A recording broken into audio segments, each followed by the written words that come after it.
So, Jamie, it's podcast time once more, Yes. but we should all just get into the studio.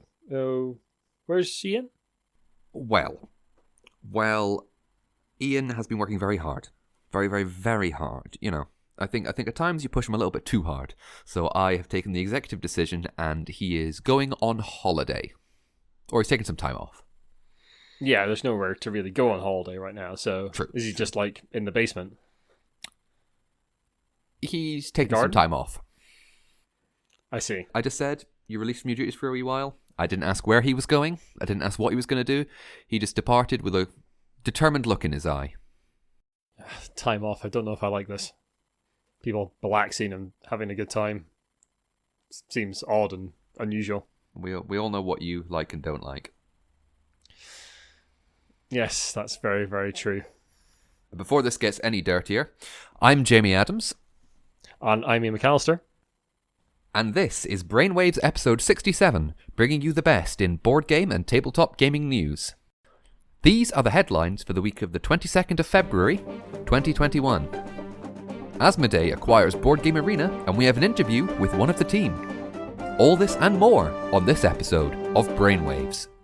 Yes, so the big news over the last fortnight has been that Asmodee, our lords and masters and owner of many, many things in the board game world, have acquired Boardgame Arena. Now, Boardgame Arena is a digital tabletop platform, and if you're not familiar with it, unlike its competitors, Tabletop Simulator and Tabletopia, it's not really a 3D simulation of the tabletop. Instead, it opts for a top-down 2D view, and the thing that sets Boardgame Arena apart from its competitors is that it also fully implements the rules of board games within its system. In Tabletop Simulator or Tabletopia, you effectively just have a physics engine and you need to know the rules of the game in order to move things around. There's some automation, but for the most part, it's just moving objects around in a 3D environment. On Boardgame Arena, the rules are actually part of the system, so a lot of the sort of work of some board games is automated, which a lot of people really, really like. A lot of people really, really like because they have approaching 6 million users on the site, 200 plus games on there, and growing rapidly. Yeah, indeed. That is a lot of users. Last I heard, and this was a little while ago, so I might be a little bit about, the population of Board Game Geek, the sort of premier board game site on the internet, is somewhere around the 2 million mark. And certainly we know that from Tabletopia, who were good enough to reply to us on Twitter, that their user base is about 2 million users as well. So you can see the size of Boardgame Arena within the sort of tabletop community. That is quite a disparity. It really is, isn't it? We haven't been able to establish a user base for Tabletop Simulator at this time, though we'll come back to you if we do figure that out at some point. We reached out to Boardgame Arena for comment on the situation, and we were joined by Iain Parovel from the company, and we'll play that interview for you now.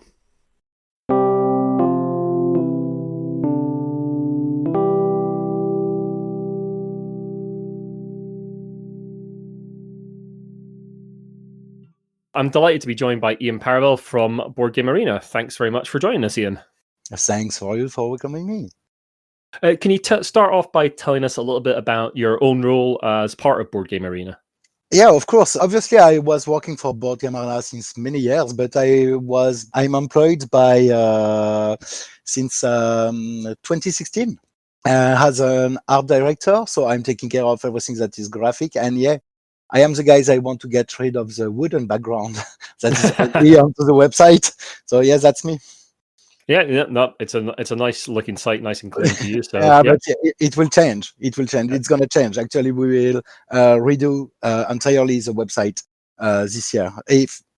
We hope so. Fantastic. So we saw an article from VentureBeat recently that says you have over 5 million users. Can you give us a little bit more of an accurate number there? And do you know what the population split is between those who use it on PC, those who use it through consoles, those who use it through app? Do you have any idea of the populations there? Yes, actually, it's not a secret. Like all the new accounts and new members can be seen on the front page. So actually, we are close to 6 million. Wow. Yeah, but it's always moving up and down. You know, people just subscribe, unsubscribe, but that's fine. So yeah, we have close to 6 million users and close to 300 games. And yeah, everybody's playing from the whole world, from anything, but most of the time they are playing from their computer, Apple or PC, IBM PC, that's fine. And a few people playing on their tablets and phones, but might be lower than 30%.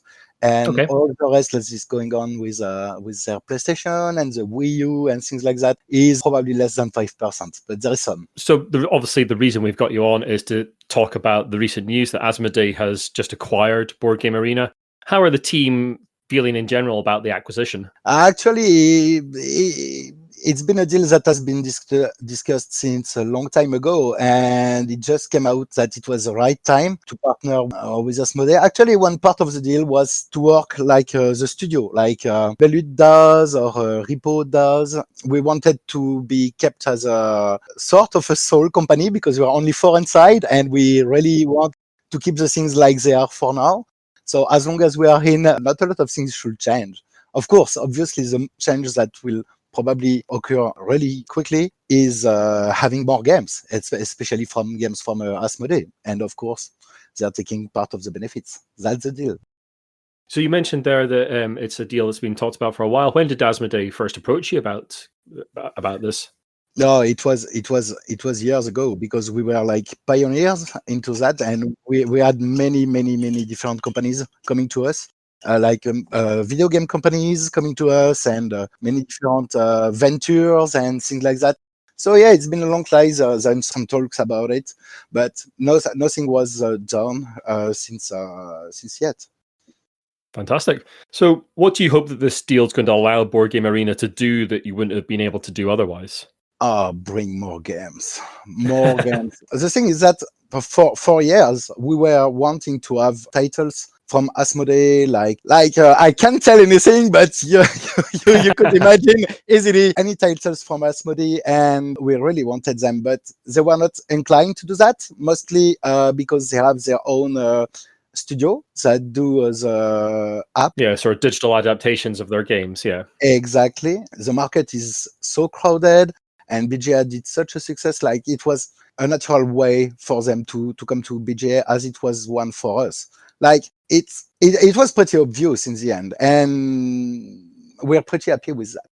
We've seen some responses from developers whose games are currently on Boardgame Arena expressing some surprise at the way the acquisition was announced. Were developers contacted before you announced the deal? Actually, it's that kind of deal is always kind of difficult to achieve because you have contract. You cannot say anything onto the contract. You have to wait for the right time because they have to do the announcement onto their side. But everybody actually got informed. Maybe not a long time before, but as soon as we could, actually, we did it. So we've seen some. We've seen the messages. Actually, I answered some of them myself. We all worked onto that during the last week because it was kind of a crazy week. Yeah, I can imagine. Like people telling like whatever they can imagine, but it's totally understandable as they don't know what's going on. So some of them are afraid, some of them have questions, some of them were more fighting, but overall it was quite okay, I guess. Everybody got the news, the emails. We are only 4 people. Like Yeah. there is Greg, that is the founder, Emmanuel, that is co-founder, me, and Yuritsa that joined us recently. So we're only 4, and we had to take care of all of the messages we received. Some were nice, some were okay, but there was also some bit of a misunderstanding, I guess. Sure. And we tried to clean it up. So not telling lies, just telling what it is. Yeah. And actually, we have kept every developers on board for now. Great. That's good. So yeah, and even welcoming more of them. So I guess for now that's okay. Like the main issue for us was like we could understand why people were angry or afraid of what could come next, but we were like, guys, nothing will change at least for a few years, because that's part of the deal. As long as we're in, it will work like it is. Like the contracts will keep the same, like the deals will keep the same, and Nothing will change. But we can understand that. The main thing is that Asmodee by buying BGA it's my own feeling about that, but I think they're just securing a big platform that is BGA now, thanks to the members and developers and things like that, just to be sure nobody else take it. And actually, it could have been worse, way much worse. Yeah. I mean, I guess people are a little afraid because they see Asmodee gobbling up a lot of developers and publishers over the last couple of years or so, and some people are just sort of anti that kind of company coming in and doing that sort of acquisition. But like as you say, it does happen a lot, and it is Asmodee sort of securing their sort of digital future. When we sort of get back to normal in air quotes, do you think we'll still see digital tabletop platforms continuing to grow over the next few years, or will it level off? Will it decline? What do you think is going to happen there when people can meet back up in real life again? It would be a lie to tell I'm Zarathustra and I can tell what's going on next. We're just living with what's going on. So actually, BGA is growing up like crazy. I think mostly because we have the big titles everybody knows how to play. Yeah. And that's a big part of it. And the second part is that we also took care of of something no other platforms want to take care of, like the rules themselves.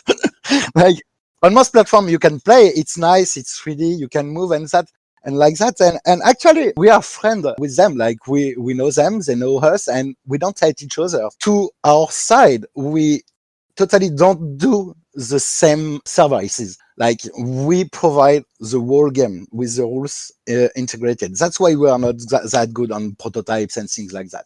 Part of it is because of the licenses, and of course, more licenses brings more licenses. So you never know, but it's growing. That's really cool for us, and we didn't expect that, but we've worked for close to 10 years not getting a single cent from that. So that's kind of a reward of that hard work. Like we were going the right way, but who knows what's going on next? Like you don't know.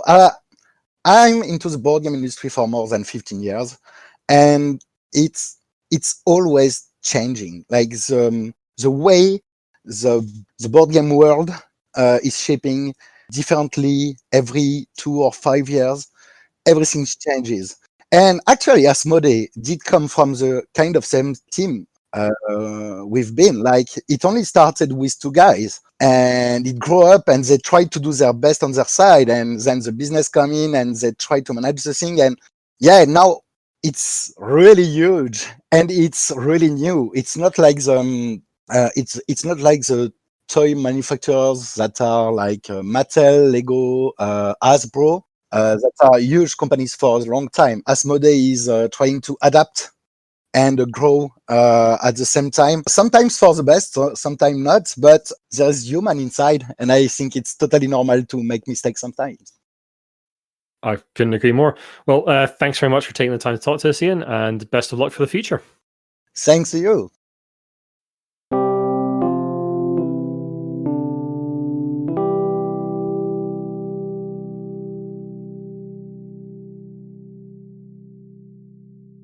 Thanks again very much to Iain for joining me for an interview. It was really interesting to get sort of an inside perspective on what's been happening with the Asmodee acquisition and how the team have been approaching it and how they've been talking to developers. I did the interview, obviously. So what's your take on that, Jamie? I think I was mostly surprised, by the amount of users, as you said previously, approaching 6 million, and what Iain said. I think Iain said it a bit more, not declamatory, but it was like more of a surprise, and I love that. I think it's really interesting that it's a small company, and such a small company has been able to integrate 200 plus games and the rules as mechanics into it. It's fantastic. It's very impressive, and you can kind of understand, certainly at the start of the first lockdown in the UK, and that coincided with lockdowns in various other countries as well, of course. I know Boardgame Arena went under extreme strain. They had huge problems with queues and that kind of thing happening, and they handled it very well for such a small team. They they did very, very well to handle it as well as they did. And obviously they have much more capacity now because of that situation. I think this is a really interesting acquisition because it's a little early to say we're coming to the end of the pandemic, but we can see it in sight. We can see a bit of a return to normal. Vaccines are coming around. Rates of infection, things like that are going down, hopefully. But you know what I mean? There is a way out in view, however long that might be, but it's within view now. I would hope so. Yeah, indeed. This is a really clear sign that Asmodee, although they are a tabletop company, and of course they want people around tables playing their games physically, they are really thinking about their digital future. This is an absolutely clear message that the digital tabletop is going to be around for a while. Oh, of course. And will grow. We're in a, I don't say a digital age, but we are in a digital age. And I think it's Tabletop Simulator really was, I don't know if it was a spearhead for it, but when the lockdown actually hit, people went to Tabletop Simulator because they knew it. But Boardgame Arena, that integration is fantastic, and I think that is what's going to keep driving. I think that is going to be the setter for things to come. If you look at it, 6 million views. You can't, as you said, we can't guarantee Tabletop Simulator numbers because we don't have them right now. 6 million, that's not messing around numbers, and that really is what I think Tabletopia, for example, might have to up its game in order to compete. Yeah, and that's another thing. Will we see Asmodee pull titles from Tabletopia to have them on Boardgame Arena? Will we see exclusives, that kind of thing, in digital platforms? Now that I'm a little bit worried about. Yeah, I'll be honest. Problem. Now, understandably, it's their company. It's going to be their company. It's their acquisition. They can do what they like with their things. But as for example, you said previously, Iain, with the Arkham horror living card game, and when the number of mods in Tabletop Simulator got taken down, which was a way that maybe the only way you'd be able to play, this is outside of the pandemic, the only way you'd be able to play with some people, maybe, friends in the south of England, if you're in Scotland like us, or if you're in Norway or Australia or something like that. That's a great idea. But it is their company, it's their brand, they can do what they like, but having all of it concentrated on one platform, I mean, I say that, Disney Plus is doing that with Disney's doing that with Disney Plus and Star and all that. I'm not saying I'm happy with it, but there's a whole separate podcast in the digital fragmentation of movies and films and TVs and that kind of thing. Watch out for Streamwaves coming very soon, if I can fit it into my schedule. Yeah, obviously. I mean, we're going to be playing on that more. The first Giant Brain Games night, myself and a couple of others on the Giant Brain Discord played some Res Arcana on there. It's just a super impressive implementation. It really is, and I think I'm going to be trying to use it a bit more and investigate the games on there a bit more. It tends to be a little bit more towards the Euro end of things, which I think is why I haven't used it as much with my group, because I'm okay with some Euro games, but my group kind of bounces off them a bit. But yeah, there's some games I really want to try on there. So yeah, we'll be bringing you more on that as it develops. But for now, I think it's basically a done deal. From the interview, Iain was saying not much is really going to change for 2 or 3 years. So there might be some sort of visual updates this year, certainly. And they're really looking forward to bringing some new games out of the Asmodee stable.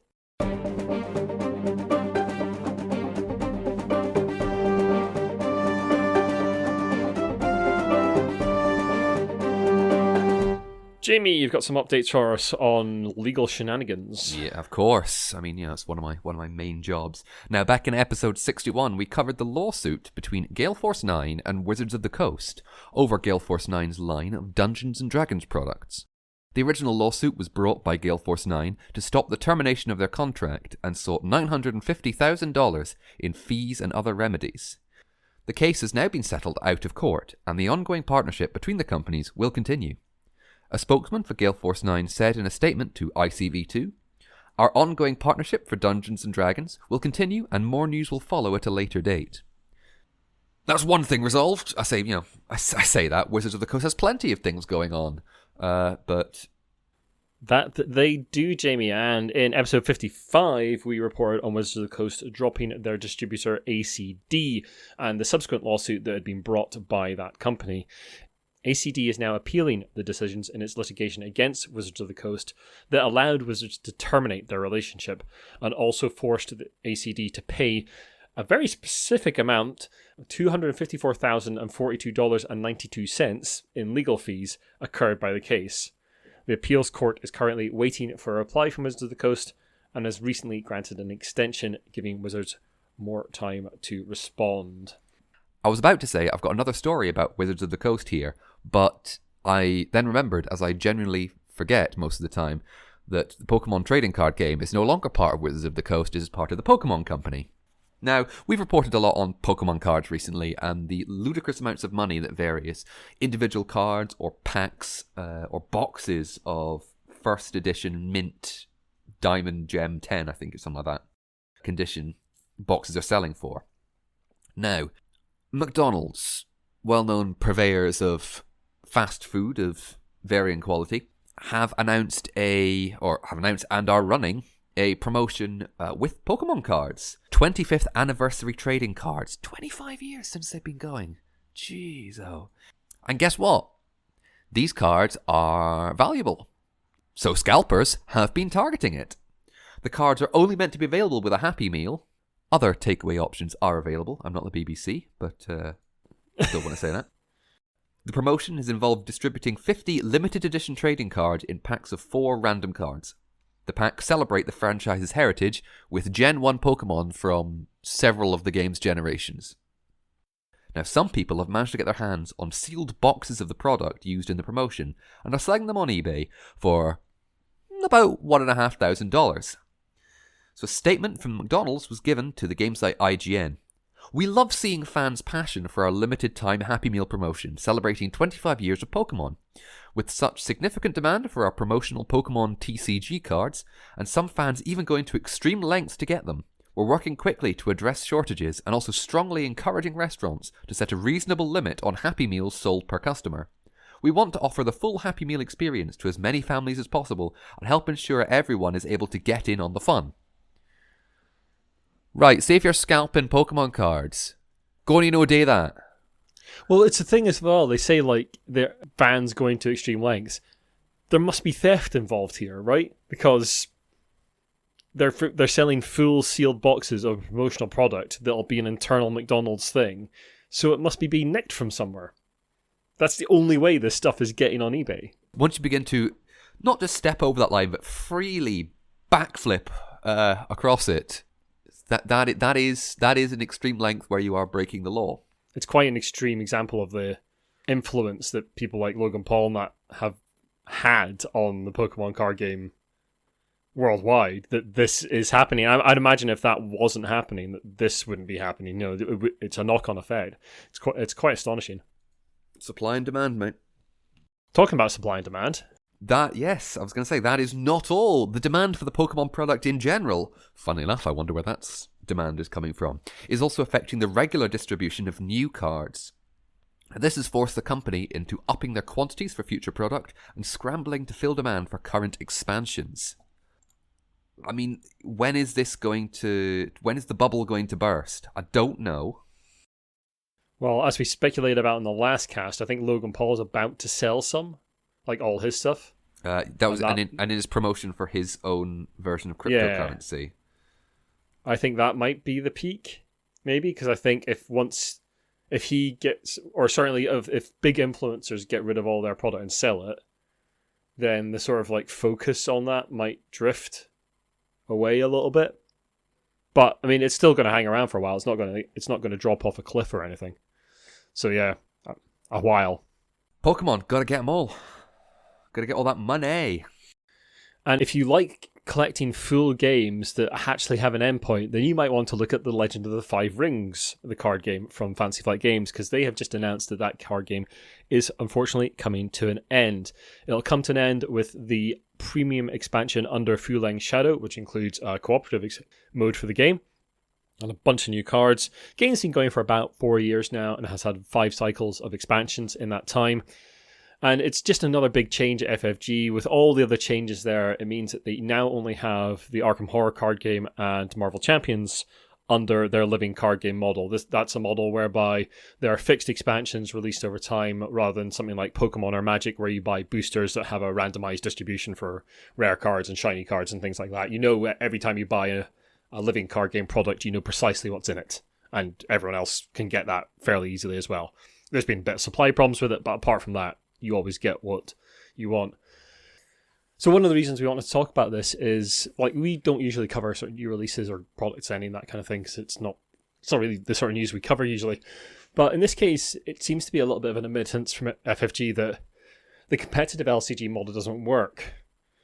In the statement from FFG, they talk a lot about the demand for it and the competitive scene and how it didn't really catch fire as much as they wanted to. For the cooperative model that Arkham and Marvel have, it seems to work fine, but certainly, obviously, we've had Netrunner fail in the past as well. That was under a competitive model as well. So maybe the LCG just doesn't work in a competitive environment. Now, they've got Keyforge. But it's not an LCG. But it's not an LCG. It is randomized, yeah. And that seems to be going gangbusters for them. And as far as we know, they have plans to keep producing that throughout this year. But we have heard rumours that they're going to be repackaging the Arkham Horror card game to be a bit more like the Marvel one. With Arkham, you have like a core set that has a campaign and some characters in it. And then each pack has not only player cards in it, but a new scenario as well. And the rumour is that they might move to a model where they release basically campaign boxes with the whole campaign in it, and then player cards separately. So that'd be an interesting thing to see. And certainly the Arkham Horror card game's been around for a while. I deeply love it, but it is an intimidating game for new players. Anyway, from new games ending to old games being renewed? Well, I don't know. Old games still kicking about. This is news from the deepest, darkest parts of Reddit. That's not deepest, darkest parts. It's from the subreddit Game of Ur, dedicated to the royal game of Ur.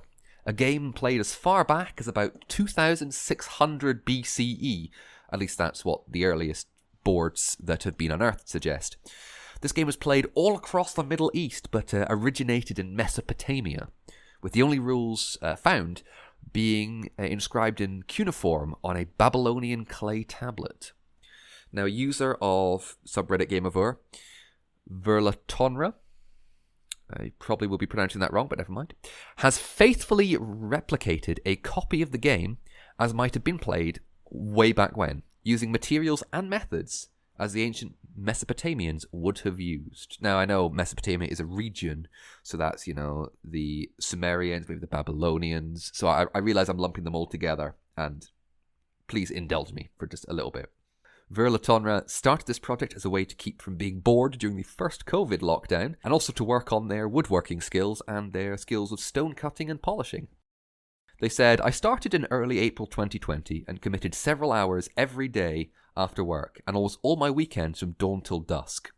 While I didn't tally the hours, our rough estimates place me at a minimum of 600 hours spent on it. So this thing, they went all the way. So they used cedar wood for the box, things like white marble, lapis lazuli for the inlays, amongst other materials, obviously.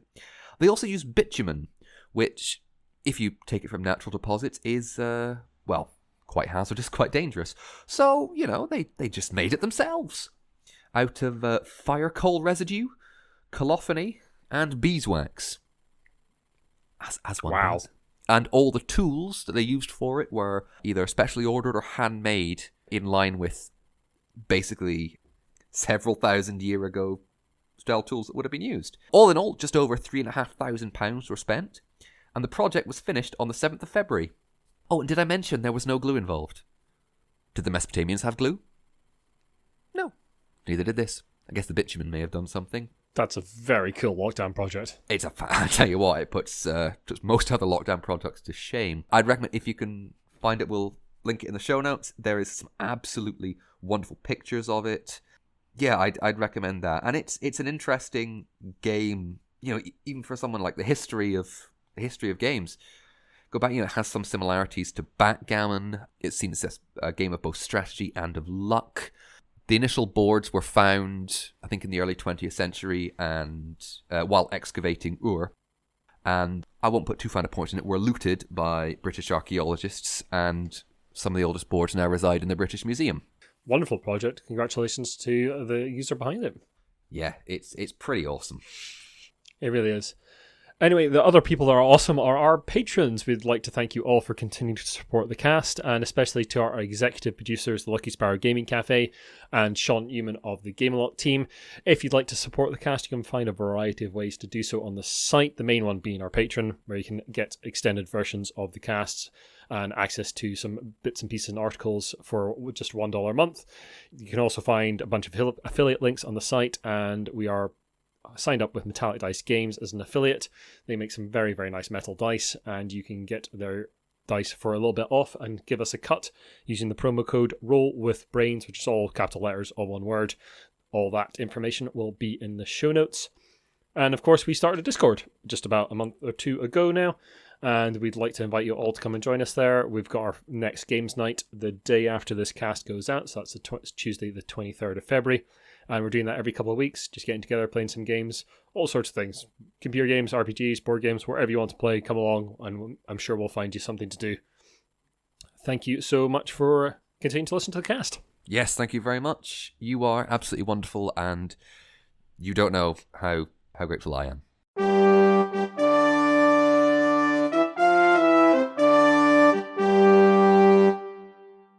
In fact, I am so grateful for you all. I've got 2 pieces of news for the outro. And yes, one of them is Monopoly, but I'll save that to the end. Now, we've talked a lot recently about adaptations of board games for the screen. It's nothing new, of course. We've had Risk. We're getting Risk. We've had Battleship. We're getting Magic the Gathering. We've had and are getting Dungeons and Dragons. We're getting Monopoly. And soon there'll be more from that mysterious manor where somebody gets murdered very regularly. Cluedo, or Clue for those of you who are listening in America, is having an animated series which is supposedly in development from Entertainment One, the entertainment group owned by Hasbro, and Bento Box Entertainment, a company owned by Fox. So, doesn't Disney own Fox now? Yes, it does. So is that saying some of the Cluedo people may be Disney princesses? Miss Scarlet is a Disney princess. No new information is present as of yet, but it'll be interesting to see what comes out of it. Potentially, it might be like the Cluedo young adult fiction book series, with every book finishing with a child-friendly take on a supposed murder or theft by Dr. Black, or Mr. Body in the American version. Now, interesting, but... I didn't know that. What? That he was called Mr. Body? No. Ah, well, Ian, you know why I knew that? And I'll say it again for those at the back. Jonathan Lynn's 1985 film Clue is all we need, honestly. Tim Curry, Martin Mull, Leslie Ann Warren, Madeline Kahn, Christopher Lloyd, Eileen Brennan, and Michael McKean are just a fantastic cast, and that's just the ones I can remember off the top of my head. I've forgotten Christopher Lloyd was in that. Christopher Lloyd is Professor Plum in it. He is is. Great. The script by Jonathan Lynn and John Landis, just wonderful. It's really good. Oh, you said there were 2 pieces of news. Just get on with it. Go on. No, Number 2. but still, I still want to talk about Clue. And if anyone wants to talk about Clue with me, come on the Discord and we can talk about how great that film is. Ian, have you watched the film? Yes, I have. A long time ago, but I have. Yeah, then he's called Mr. Body in that. There you go. Yeah. Anyway, so it was just recently Chinese New Year, Lunar New Year, the year of the ox. Now it's a time of celebration for many. And of course, who else is celebrating? Hasbro, because they have released Monopoly Lunar New Year Edition, where players will find good fortune by buying shops and collecting gifts. Now, the tokens are tangerines, a lion head, a bull, a firecracker, a gold ingot, and a lantern. All things associated with the Lunar New Year. And properties to snap up are shops, including flower markets, jade shops, and firecracker shops.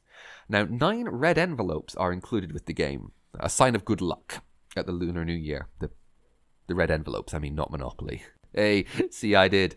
Funny. No, I didn't, I know. But the envelopes can be used to store money, token, cards, dice, etc. Yeah, that's another Monopoly set that's out there, and quite specific. You know, I kind of feel slightly better about that than ones where it's trying to be slightly more subversive.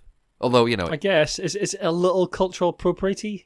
I can't speak for that because I don't know who is behind, you know, the design of it. I would definitely have a question mark over that, yeah. Yes, I'm happier to talk about the slightly more subversive ones because it gives me maybe a... Yeah, that's just the company messing around with their property, whatever. This, I'm like, yeah, you know what, fair enough. And this is why we do it, because there's a reason we have managed to get a Monopoly story, if not every podcast, at least one every couple of podcasts, because... Yeah. You know, it's the gift that keeps on giving. Yes, it is. Started as a joke, now it's just a thing we do. It's just a thing we do, and I will keep fighting for it. Indeed. Anyway, folks, thank you very much for listening. If you have liked what you listen to, then the best way to help us out is to share the podcast around and drop us a review and rating on iTunes. You can also follow us on Twitter, Instagram, Facebook. The main website is giantbrain.co.uk. You can email us at giantbrainuk@gmail.com, and of course there is our Discord. There will be an invite in the show notes, and you are more than welcome to come and join us. Thank you very much. Goodbye. See you later.